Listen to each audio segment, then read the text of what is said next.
Do subscribe to Ekeeda channel and press bell icon to get updates about latest engineering, HSC and IIT JEE main and advanced videos.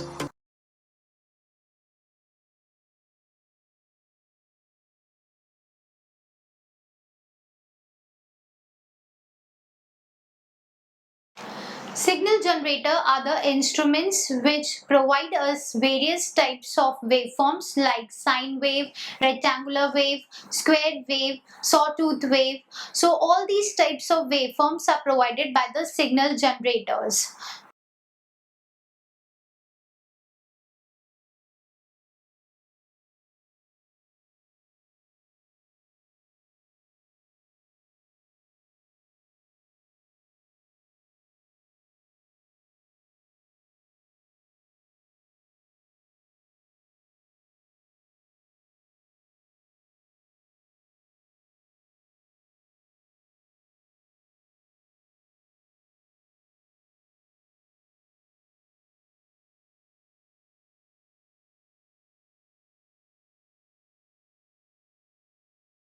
So signal generator, they are the instrument which are providing us the various different types of waveforms like the sine wave, triangular wave, pulse train and an amplitude modulated waveform.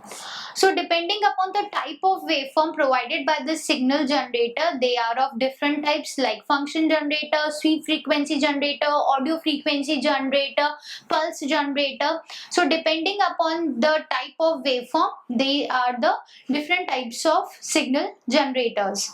Now what is the use of these signal generator? Because it is providing these various types of signals, so these signals are used for testing the various electronic circuits in the laboratories.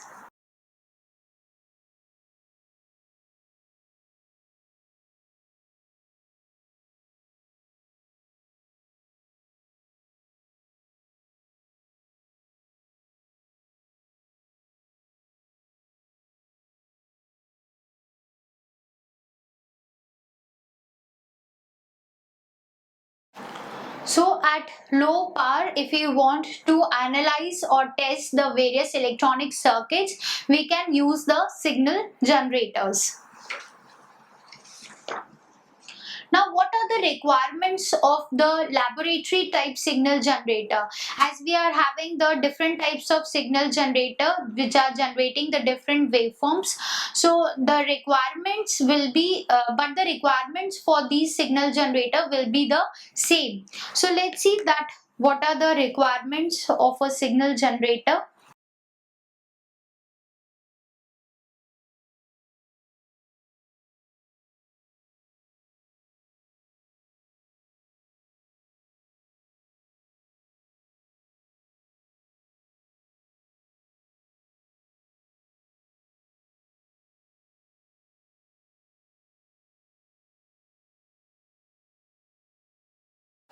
When we are using the signal generator in the laboratories, so we require that the output frequency of the signal generator, it should be very stable, because we are using that output waveform for other circuits, for other electronic circuits.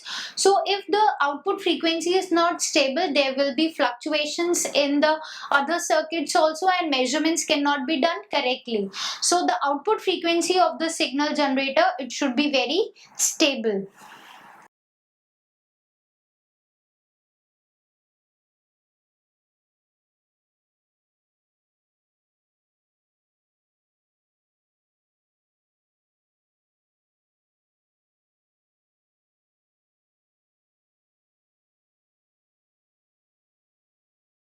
Now, not only the output frequency but also the amplitude of the output signal of the signal generator, it should be controllable between the lower values and the larger values, so that whenever whatever amplitude we want, suppose we want that the output waveform, it should be of low amplitude, so that can be controlled. Also, if we want that a waveform of very large amplitude should be provided, so we can adjust the amplitude according to our requirements in the laboratories.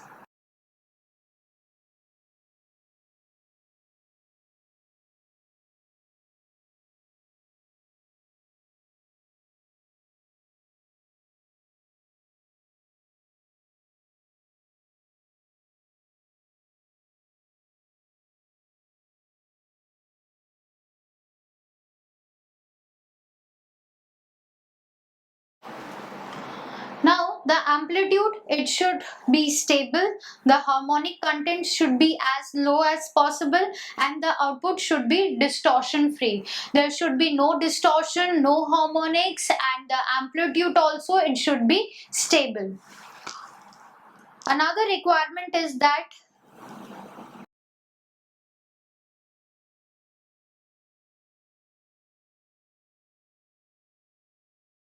the signal generator, it should provide an output which is having very low spurious contents in it. Spurious means the disturbances like the noise, the jitter, the modulation effects, they should be less in the output. Then only that output will be effectively used for other measurements. Okay. So these are the requirements of a laboratory type signal generator, that the output of the signal generator, it should fall, be in these limits. Okay, like it should be a stable, amplitude should be controllable, amplitude should be stable, harmonics free, there will be no harmonics, distortion free, and also it contains less noise contents in it, it will be less affected due to the disturbances. Now let's come to the construction part of the signal generator, that what a signal generator basically consists of and what are the different techniques used in it for the generation of the different waveforms.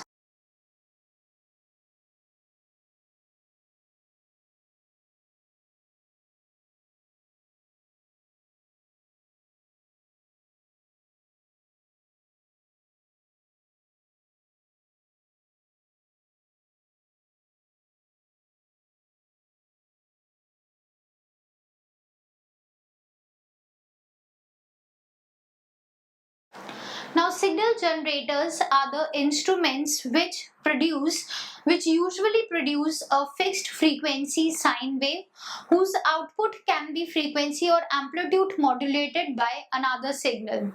So in signal generators, they usually produce a sine wave, a fixed frequency sine wave, and this output sine wave, it is either frequency modulated or amplitude modulated by some another signal. Now the frequency range over which this instrument work, it is about 0.001 Hertz to 50 gigahertz. So such a wide frequency range this instrument can be used over, but the same frequency range cannot be used for a single instrument. Means a single signal generator, it may be using less frequency range, it is not using this complete frequency range, but the various types of signal generator, they cover the frequency range from 0.001 Hertz to 50 gigahertz. Now as you have seen that here in signal generator, both the frequency modulation and amplitude modulation is being used. So how this frequency and amplitude modulation is achieved in the signal generator, let's see.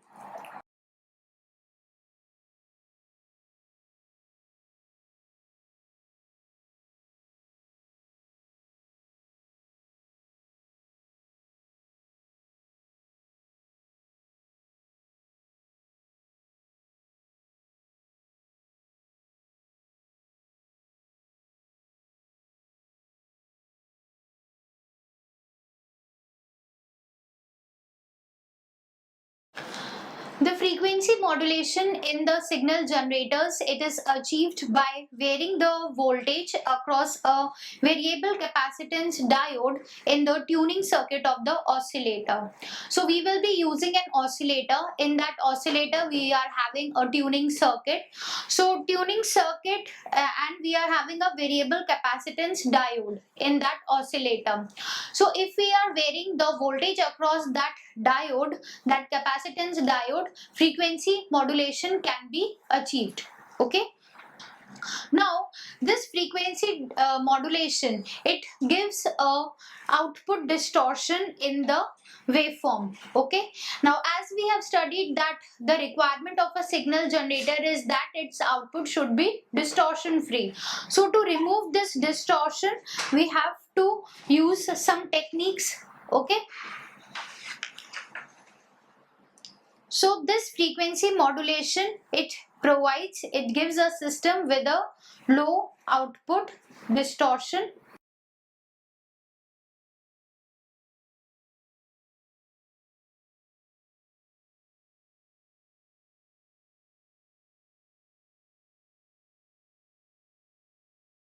Okay, so this frequency modulation is going to produce the distortion in the output waveform. This distortion will be low when the modulation depths are below 1% of the carrier frequency, but greater than this 1% value, if the frequency modulation is used, then it is going to produce more distortion, more output distortion in the signal generator. Okay, so during this frequency modulation we are going to use some manual and automatic techniques, so that the amplitude of the output, it should be constant, there should be no variation in the output, and also this distortion in the output should be low. Okay, so this was about the frequency modulation. Next is the amplitude modulation.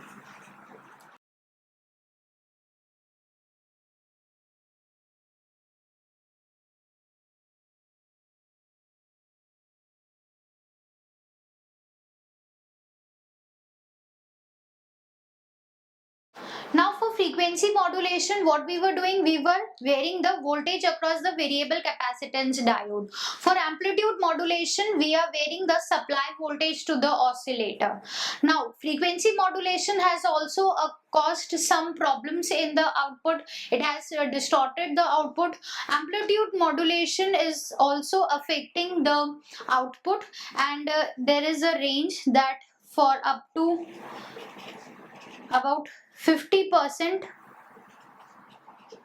of value, this amplitude modulation can be done, because this amplitude modulation not only produce distortions in the output, but also it is going to give the phase modulation in the signal. Okay,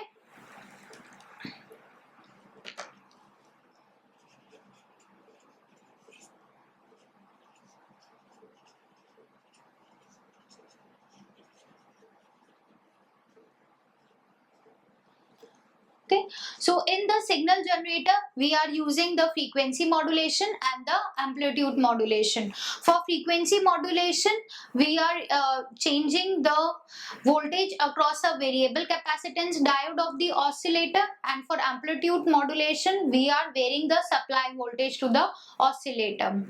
Now let's see the block diagram of the basic signal generator, where we are using these two techniques for the frequency and the amplitude modulation.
So this is the block diagram of the signal generator which is using the feedback method. Now here you can see that for the frequency modulation we were using an oscillator, and we are varying the voltage across the capacitance diode which is present in the tuning circuit of the oscillator. Now here we are having this oscillator which are to which we are providing the input for the frequency modulation. If we want to provide the frequency modulation, we are going to vary the voltage across the diode. Now here we are having the input for the amplitude modulation. To the comparator also we are having one input which is from the detector.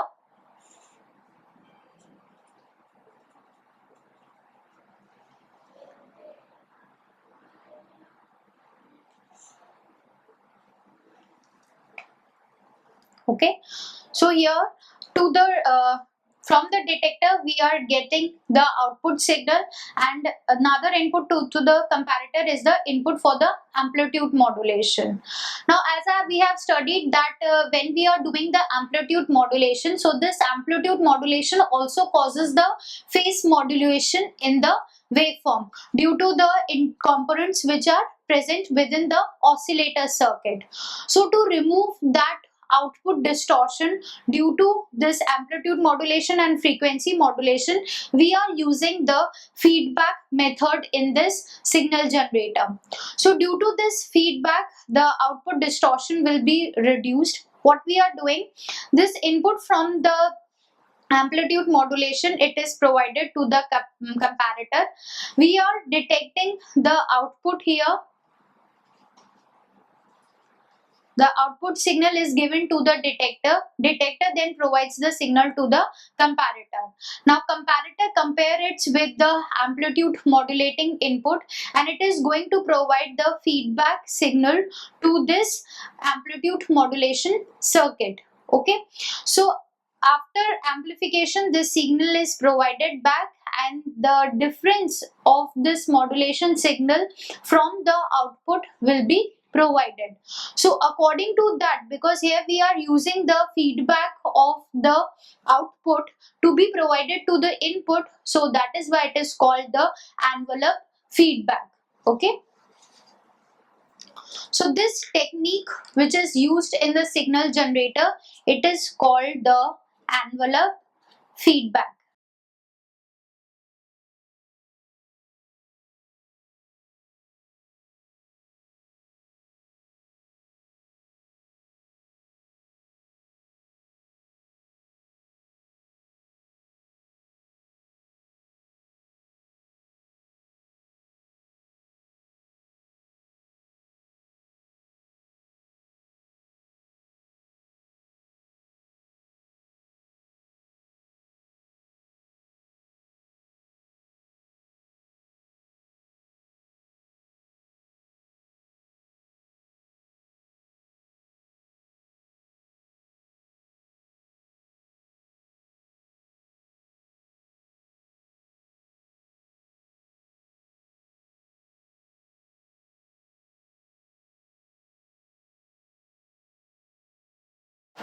So in this envelope feedback, we are providing the feedback. We are using this feedback to remove the output distortion. How? We are detecting the output. You can see in the block diagram that with the help of this detector, we are detecting the output. After that, we are comparing it with the amplitude modulation input. So after detecting, this is compared with the amplitude modulation input from here. After comparison, the error signal will be generated, and that error signal is first amplified and fed back to the modulation circuit. So that will be provided as the modulating signal to the output. That will be the modulating signal. Again, it is attenuated, amplified, and provided at the output. So this technique is called the envelope feedback. Now in this angular feedback, the block diagram, you can see that we are using here the attenuator and the output amplifier. So what this attenuator is doing, it is used to give the low level output signal, and amplifier is used to amplify if the signal is weak. Okay. Now there is another technique which is used in the signal generator, which is called the heterodyne frequency. Second principle is the heterodyne principle.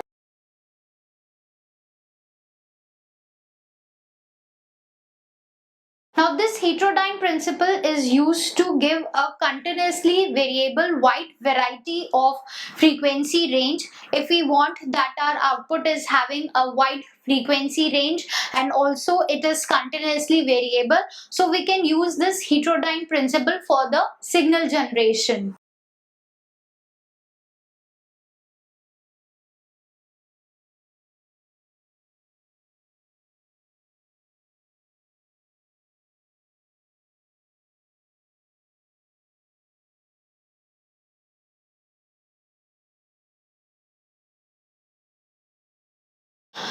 Now earlier we have studied that if the frequency range which is provided by the signal generator, it is from 0.001 Hertz to 50 gigahertz.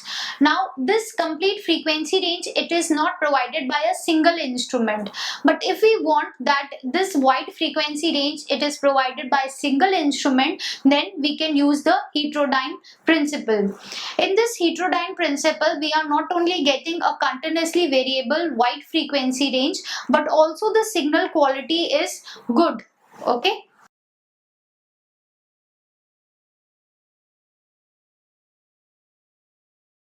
The stability of the frequency, it is very poor, because here we are finding the difference between the frequency which is f2 minus f1. Okay, so here if both these frequencies f1 and f2, they are nearly equal to each other, so if any variation is caused in any of these frequencies, then it is going to provide distortions in the output. Okay, so if for frequencies, because the output frequency, it is the difference between the f2 minus f1, so if these frequencies are very close to each other and if we are making any slight changes in any of these frequency, it is going to produce a considerable amount of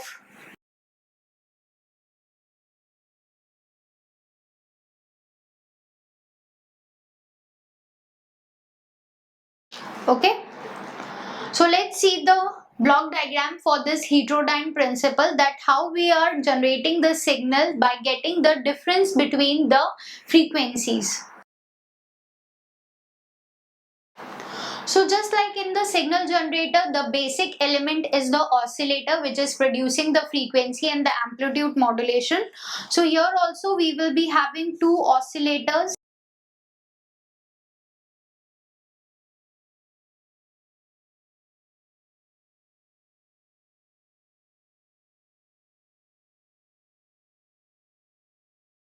So this oscillator 1 is providing the signal of frequency f1 and oscillator 2 is providing the signal at frequency f2.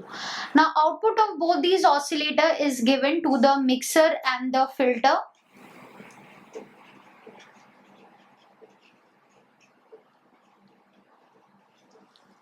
After that, we are having the signal f2 minus f1. Okay, because we are calculating the difference between the two frequencies. Again, the signal is given to the attenuator, and then we are getting the output. So this is a heterodyne oscillator where we are getting the output, which is the difference of the frequency between the input signals. Another technique which is used in the signal generator is the multiplier and the divider technique.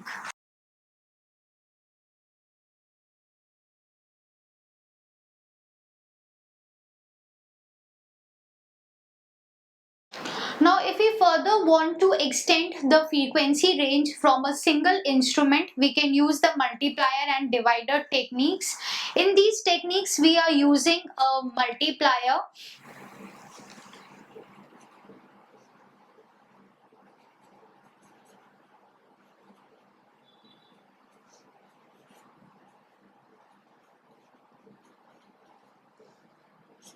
We are using a in this multiplier generator. What we are doing, the output from a fixed frequency oscillator, we will be using an oscillator.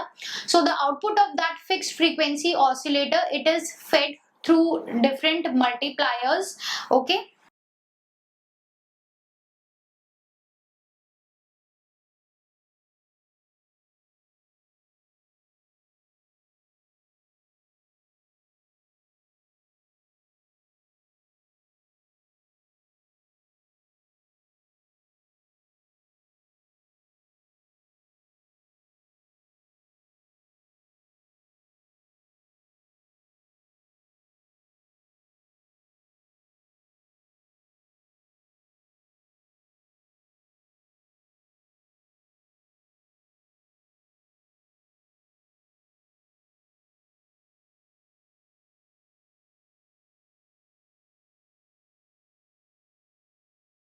Okay, so in this multiplier generator, we are using the tuned multipliers and the tuned filters. Okay, we are having a fixed frequency oscillator, so output of that fixed frequency oscillator is given to the tuned multiplier. We are having different tuned multipliers in that, so at every stage the output of the tuned multiplier is given to the tuned filter, which is going to select the high frequency output. Now here also frequency modulation and amplitude modulation are to be achieved. So frequency modulation is applied to the master oscillator.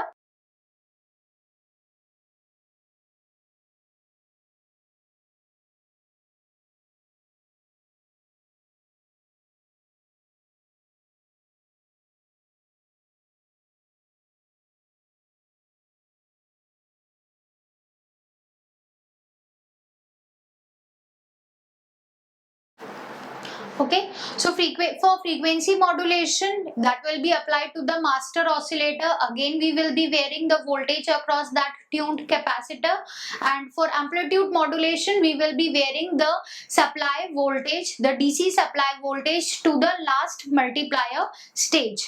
Okay, now let's see the block diagram for this multiplier and divider technique.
So this is the block diagram which is using the multiplier and the divider technique. You can see here we are having a master oscillator, which is the fixed frequency oscillator, to which we are applying the input for the frequency modulation. After that, the output of this is given to the multiplier stages. The output of the multiplier is given to the tuned filter. After this tuned filter, the output of this tuned filter can be either taken as the final output, or it can be given to the next multiplier stage. Then again tuned filter, output of that tuned filter will be applied to the next multiplier stage, and then we are having the final output of our signal generator. Now to the last multiplier stage, we are providing the input for the amplitude modulation. So there can be various multiplier stages in it. Now there is one disadvantage of this multiplier generator, that it provides a large amount of spurious signals at the desired frequency. So you can see that in this multiplier and divider techniques, the output of this frequency master oscillator, it is divided by a series of electronic stages. Here we are having different stages, so these stages are multiplying also and dividing this output also.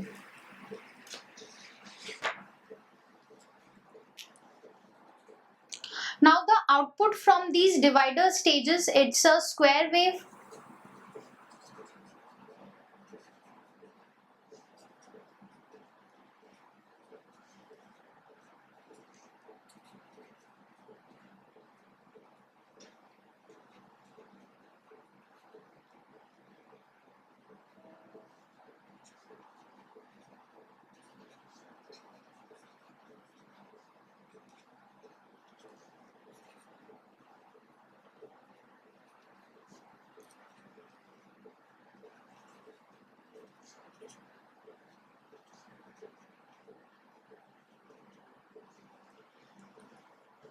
Okay, so here in this block diagram we are having the output from the divider stages. It is a square wave, so that will be converted into the sine wave by providing some filtering techniques. So here the square waves are filtered. We have used the tuned filters here, so they are converting the square waves into the sine wave.